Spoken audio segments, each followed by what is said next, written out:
Hello friends, welcome to Study Room, the place of learning. So hello दोस्तों, आप सबका स्वागत करता हूँ, वेलकम करता हूँ अपने चैनल स्टडी रूम पे।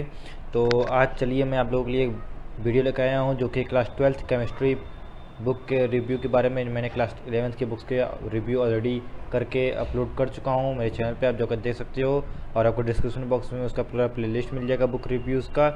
तो इस वीडियो को चलिए शुरू करते हैं। और ये एनसीईआरटी की है बेसिकली बुक, और यहाँ पे आप लोग देख सकते हो national council of educational research and training. तो एनसीईआरटी बुक को भी मैं डिस्कस करूँगा सभी पार्ट्स के क्लास 12th के। उसके बाद मैं रेफरेंस बुक भी लेके आऊँगा best for IIT and JEE NEET exams. Okay friends, तो डोंट वरी, आप इस वीडियो को देखिए, उसके बाद मैं आपके लिए वो वाली भी वीडियोज़ लेके आऊँगा। तो केमिस्ट्री पार्ट 1 बुक है, यहाँ पे क्लास 11-12 में पार्ट 1 पार्ट 2 चलती है यहाँ पे। ओके फ्रेंड्स, तो इसका प्राइस देख लेते हैं दोनों। ये थोड़ी सी इसके पहले थिकनेस देख लेते हैं इसकी।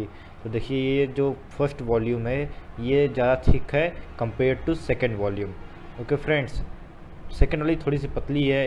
यही सेम टू सेम हमारा 11th में भी था।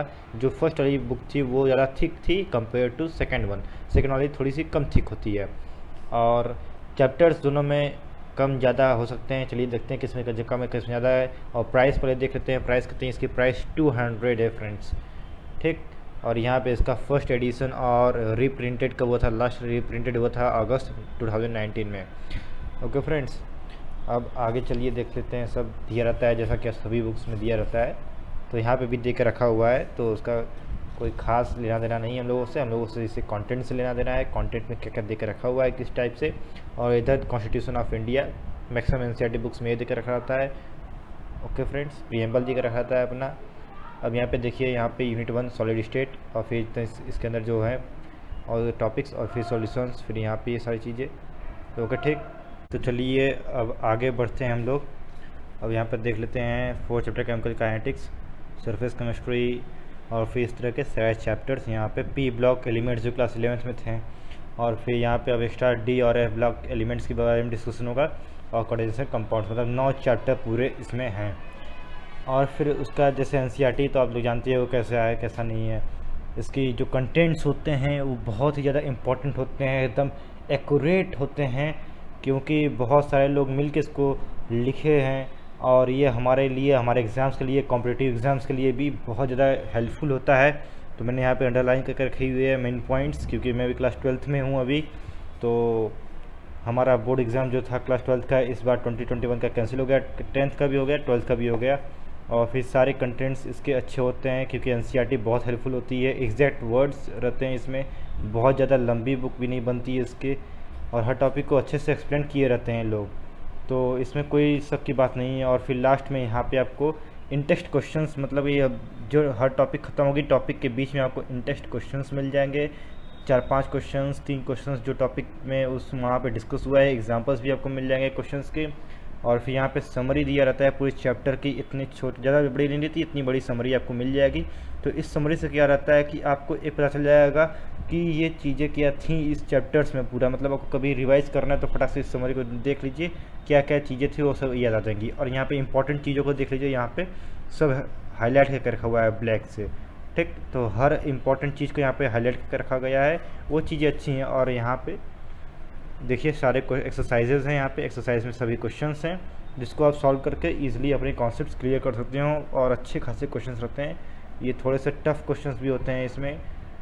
लास्ट में आते आते यहाँ से इजी शुरू होते हैं, यहाँ से फर्स्ट से इजी शुरू होंगे पहले, और फिर लास्ट में यहाँ से आएंगे तो यहाँ पे टफ, आपके टफ क्वेश्चंस आने शुरू हो जाएंगे, मिलने शुरू हो जाएंगे टफ क्वेश्चंस। और फिर लास्ट में और टफ हो जाते हैं। और फिर यहाँ पे कुछ answers to some interest questions जो होते हैं उनके आंसर्स भी देके यहाँ पे रखा रहता है। 1.13, 1.14, 1.15, 1.17 का यहाँ पे आंसर दे के रखा हुआ है, जो थोड़े से टफ रहे होंगे, ठीक।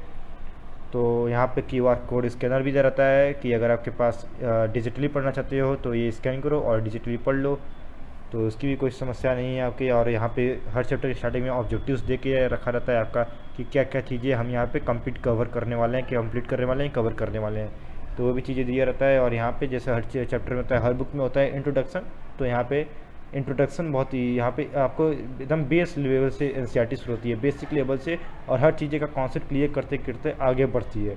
तो ये चीज़ें एनसीईआरटी की बहुत अच्छी होती है। आप लोग देखे होंगे टॉपर्स का इंटरव्यूज़ देखे होंगे, या फिर बहुत सारे टीचर्स को, बड़े बड़े लोगों को एनसीईआरटी को ही यूज़ करने के लिए वो प्रेफरेंस देते हैं, क्योंकि एनसीईआरटी जैसा कोई किताब है ही नहीं जल्दी, बहुत अच्छे से बनाएगी ये किताब। देखिए यहाँ पे एग्जांपल देकर रखा हुआ गया है, जैसे कि यहाँ पे टॉपिक थी, मैं आपको दिखा देना चाहता हूँ। यहाँ पे कोई टॉपिक थी, देखिए एक्सप्रेसिंग कंसंट्रेशन ऑफ सॉल्यूशंस, ये टॉपिक थी। टॉपिक यहाँ से शुरू हुई, फिर यहाँ पे सारी चीज़ें यहाँ पे डिस्कस हुई, डिस्कस होने के बाद यहाँ पे यहाँ तक आ रही हैं, सभी चीज़ें बताया जा रहा है अच्छे से। और देखिए यहाँ पे एग्जाम्पल नंबर 1 2.1, फिर एग्जाम्पल नंबर 2.2, फिर यहाँ पे एग्जाम्पल नंबर मतलब कि एग्जाम्पल नंबर 2.3, और फिर यहाँ पे इंटेस्ट क्वेश्चंस मतलब कि एग्जाम्पल थे 3। अब इस 3 टाइप को आपके एग्जाम्पल सॉल्व हो गए, आपने देख लिया कैसे हुआ है। अब इन 5 क्वेश्चन को आप सॉल्व कीजिए, फिर नेक्स्ट टॉपिक के ऊपर हम बढ़ेंगे। तो ये चीज़ बहुत बढ़िया लगा। और लास्ट में हर टॉपिक के ऊपर क्वेश्चन होते हैं, एक्सरसाइजेज में समरी होती है। तो और क्या चाहिए भाई अब हमको। अब देख लेते हैं हमारे सेकेंड पार्ट को कि सेकेंड पार्ट में क्या है। सेकेंड पार्ट में देख लीजिए सेम कवर नहीं है, दोनों का कवर चेंज है, क्योंकि इसका कवर देख लीजिए और फिर इसका कवर चेक कर लीजिए। तो आपको थिकनेस में बता दिया था, थिक ज़्यादा पहली पार्ट जो है ज़्यादा थिक है कंपेयर टू सेकेंड वन। और फिर यहाँ पे भी QR कोड देख रखा है, पूरी बुक आपको यहाँ से मिल जाएगी, आप डिजिटली देख सकते हो कि नहीं। तो यहाँ पे देख लेते हैं हम लोग पहले कि इसकी MRP कितनी है। पैसा भाई सब लोग देखते हैं, सबसे पहले पैसा कितना क्या है। तो पैसा देख लीजिए 135 की है, क्योंकि वो ज़्यादा मोटी थी इस वजह से उसका 200 रुपया था प्राइस। यहाँ पे 135 है, क्योंकि ये पतली इस वजह से इसकी प्राइस कम है। तो ज़्यादा कुछ दाम नहीं होता, लेकिन अगर हम ये रेफरेंस बुक लेने जाएँ तो वो 1000 रुपीज़ की मिलती है, 1200, 1500, 2000 तक की मिल जाती हैं।